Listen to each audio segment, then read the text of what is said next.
어제 우리는 히브리서 저자가 이 땅 위에 세워진 성소, 즉 성막의 구조를 설명하는 것을 보았습니다. 성막은 장막, 성소, 지성소 이렇게 세 곳으로 구성이 되어 있죠. 장막에는 물두멍과 번제단이 있었습니다. 그리고 성소에 들어가면 떡상과 등잔대가 있었죠. 그리고 마지막에 지성소에 들어가면 하나님이 주신 십계명의 돌판과 아론의 쌍난 지팡이와 만나를 담은 항아리를 담은 이 법궤, 언약궤가 있었고 언약궤를 덮는 속죄소가 있었습니다. 대제사장은 이 지성소에 들어가서 1년에 한 번 대속죄일에 들어가서 염소의 피를 속죄소 위에 뿌리고 하나님 앞에서 이스라엘과 그 자기 자신의 죄를 하나님께 사함받는 일을 행했죠. 자, 그러니까 하나님께서 이 성막이라는 제도, 성소라는 제도를 통해서 이스라엘 백성들에게 죄사함 받는 은혜의 길을 그들에게 보여주셨던 것입니다. 자, 그런데 어떻습니까? 이거 한계를 가지고 있었어요. 1년에 단 한 번만 들어갈 수 있었어요. 그것도 대제사장만. 이스라엘에 많은 사람이 있었지만 오직 한 사람, 그 사람이 딱 한 번 지성소로 들어가서 하나님을 만나고 죄를 사함받을 수 있었다는 것이죠. 자, 그리고 또 한 가지의 한계를 가지고 있었어요. 그렇게 짐승을 잡아서 짐승의 피를 통해서 죄 사함 받는 그 일은 또 그 효과는 또 단회적이었다는 거예요. 매년 그 일을 반복을 해야 된다는 것이죠. 그리고 또 세 번째 한계를 가지고 있었어요. 아무리 그런 일을 행한다고 할지라도 영적인 변화는 나타나지 않았다는 것이죠. 이 사람의 양심까지 그 짐승의 피로 깨끗하게 만들 수는 없었다라는 것이죠. 그렇기에 그런 행위들을, 짐승의 피를 통한 그 속죄의 행위들을 계속해서 반복할 수밖에 없었던 것이죠. 자, 그렇기에 어제의 결론이 뭐냐면 이 히브리서의 기자는 이 성막 제사는 예수 그리스도, 구약의 시대의 이 성막 제사는 예수 그리스도를 통해서 주어지는 새 언약이 주어질 때까지만 그건 유효하다라는 거예요. 예수 그리스도의 새 언약이 주어진 이상은 더 이상 이 성막 제도를 우리가 따를 필요가 없다라는 것이죠. 자, 오늘 본문에는 이 하늘에서 하나님 보좌 우편에서 참 성막, 이 땅에 있는 진정한 본이 되어지는, 이 땅에 있는 것은 하늘에 있는 참된 성소의 그림자에 불과하다고 말씀을 했었잖아요. 자, 위에 있는 참된 성소를 섬기시는 영원한 대제사장이 되시는 예수님께서 드리시는 이 제사가 성막 제사의 한계를 뛰어넘었다. 성막 제사의 한계, 사람의 양심을 깨끗하게 할 수 없다, 영적인 변화를 이룰 수가 없다, 그리고 그 효과는 단회적이다는 이 한계를 하늘에서 참된 성소를 섬기시는 예수 그리스도께서 그 모든 한계를 다 뛰어넘으셨다, 그 이야기를 오늘 본문에서 하고 있는 것입니다. 먼저 11절부터 16절의 말씀을 우리 한 절씩 교독해 보겠습니다. 그리스도께서는 장래 좋은 일에 대제사장으로 오사 손으로 짓지 아니한 것 곧 이 창조에 속하지 아니한 더 크고 온전한 장막으로 말미암아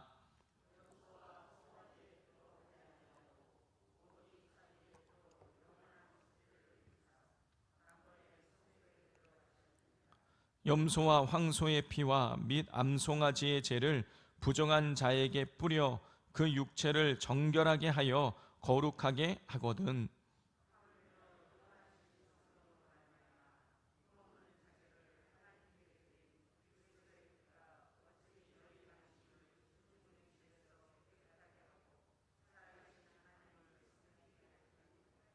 (15절) 함께 읽겠습니다. 이로 말미암아 그는 새 언약의 중보자시니 이는 첫 언약 때에 범한 죄에서 속량하려고 주구사 부르심을 입은 자로 하여금 기업의 약속을 얻게 하려 하심이라 그랬어요. 방금 읽은 것처럼 옛 언약에 기초한 성막의 제사가 죄사함을 얻기 위해서 끊임없이 짐승을 죽여서 그 피를 흘리는 행위를 반복적으로 행해야 하는 것에 비해서 예수님께서는 자신의 피를 가지고 단번에 지성소에 들어가셔서 영원한 구원을 우리에게 주셨고, 영원한 속죄를 우리에게 주셨고, 또 그 양심까지도 우리 예수님께서 깨끗하게 하셨다. 자, 이것을 통해서 예수님이 영원한 참된 대제사장이 되신다라는 사실을 히브리서 기자는 강조하고 있는 거예요. 이 히브리서의 전체의 주제는 뭐냐? 예수님이 우리의 영원한 중보자가 되시고 영원한 대제사장이 되신다. 그러니 너희들 믿음 흔들리지 말고 예수님만 믿어라. 이게 제 핵심이라고 말씀을 드리지 않았습니까? 계속 그 내용들이 반복되고 있는 것입니다. 자, 그리고 이어지는 16절부터 22절에는 옛 언약, 즉 첫 번째 언약도 죽음을 통해서, 다시 말해서 죽은 짐승의 피를 통해서 이 죄사함을 받게 되었듯이 이 피 흘림이 있어야지만 죄가 사함을 받는다라는 사실을 언급을 하면서 예수 그리스도의 이 십자가의 피 흘림을 통해서 우리가 참된 구원을 얻게 되었음을 드러내고 있습니다. 우리 18절부터 22절까지를 교독해 보겠습니다. 이러므로 첫 언약도 피 없이 세운 것이 아니니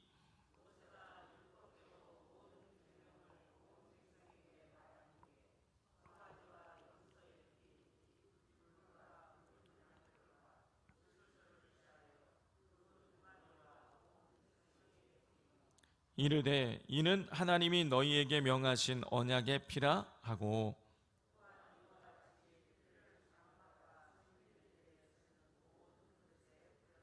함께 읽겠습니다.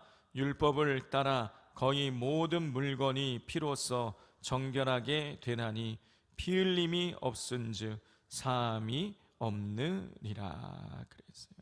자, 히브리서 저자는 율법을 통한 첫 언약이 피 흘림을 통한 죄사함의 은혜를 베푸는 것이었는데 그 효과가 한시적이었다.